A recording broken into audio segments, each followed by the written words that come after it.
Hello everyone, welcome to week 11 for BCOM 3113. I want to apologize for not getting a video posted last week. I was out of the state. I was presenting a paper at a conference in Miami and time just got away from me, so I apologize.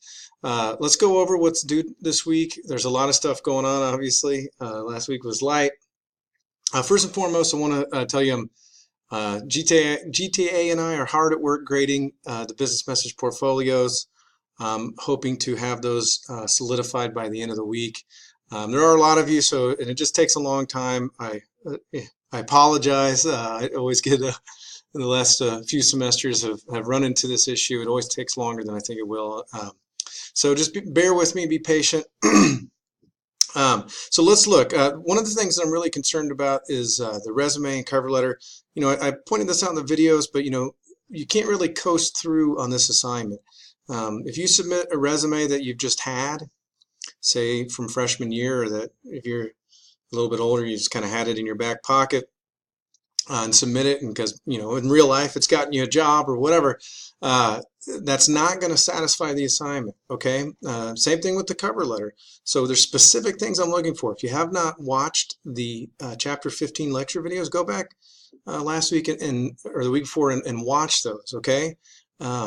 Everything is really talked about in a lot of detail. The other thing I want to point out is when it comes to tossing up between relying on the information in the textbook versus relying on the information in the career services handout, we'll always pick the career services handout first. Why? Well, because these are the people at the Easton Center here in Stillwater campus.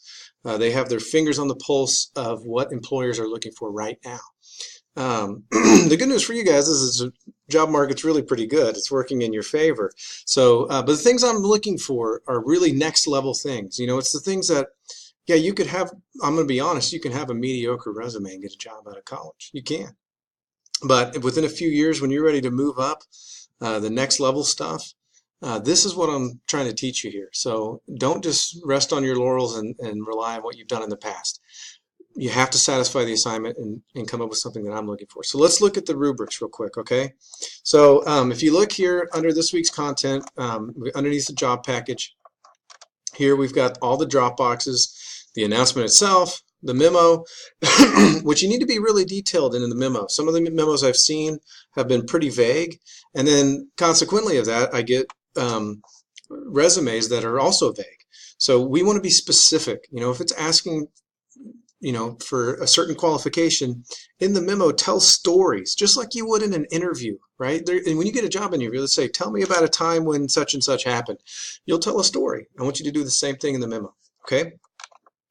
All right, so we look here at the, oh, I'm sorry. I'll go back. That was the Dropbox. I've got the rubrics up here. All right. So before you submit your final drafts, look at these rubrics. So here's the resume, right? Obviously, grammar mechanics is huge. You make one little mistake, it drops you down. All right. Format and readability, same thing. We want a perfect balance of text and white space. If you use a Microsoft Word template, you will get counted off. In fact, this is a new thing that's just come to my attention this semester. A lot of companies that recruit SPEAR students are using ATS, which is an applicant tracking software system. So you submit your resume online, and you may never hear from the company. You think to yourself, well, I guess I just didn't get the job. But what you didn't realize is you submitted a resume online, and the algorithm within that software kicked your resume before a human being even had a chance to look at it. Why? Because you used a Microsoft Word resume template.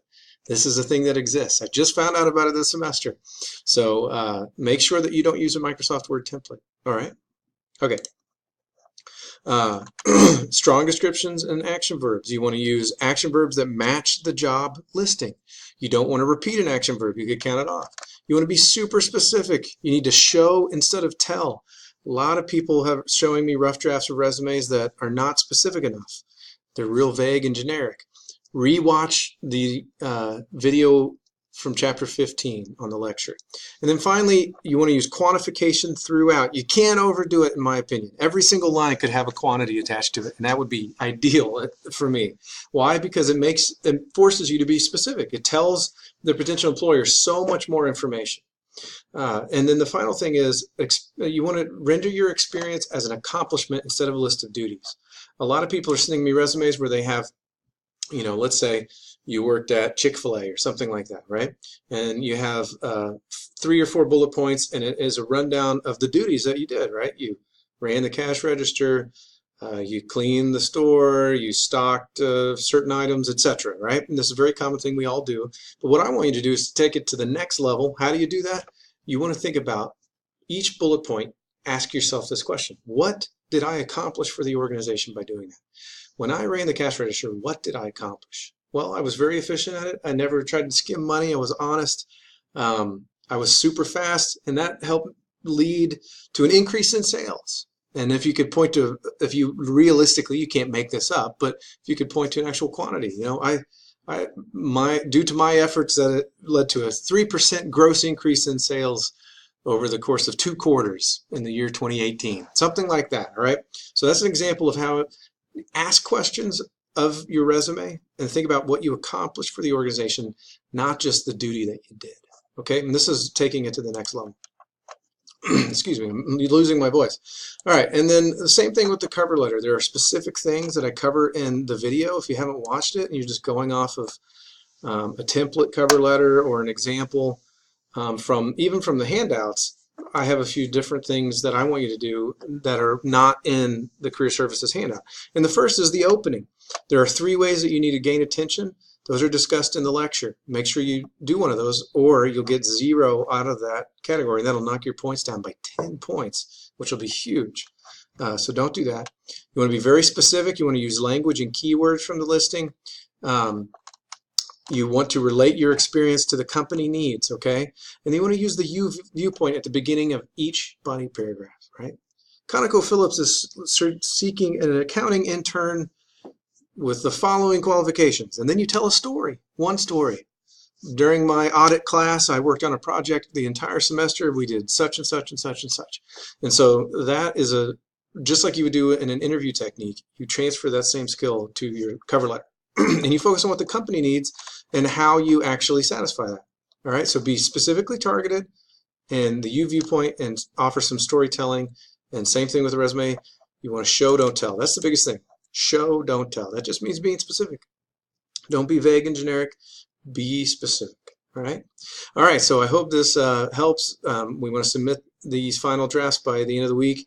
There's a really great video interview that I did with Kelly Ebert, who is the Career Services Coordinator at the Easton Center here on campus. If you are a distance student, or an online-only student, if you have a chance to come on campus, I really highly recommend coming and checking out the Easton Center. But even as a student that's online only, you can email them and or call, and they will offer you the exact same services of a student that meets here. They'll Skype with you, anything. They are here to serve you. So please take advantage of that. I have an extra credit assignment that's due at the end of next week. I wanted to point out on that extra credit assignment, they are kind of inundated right now. I got a message from them that they're kind of slammed because they have some other classes that aren't this BCOM class that are offering some resume stuff. So if you could wait until next week to finish the resume extra credit, they would be very appreciative. Or if you email them now, they may not get back to you till next week. So, all right, that's it. Get to work. A ton of stuff to do. If you have questions, always reach out, and have a great week.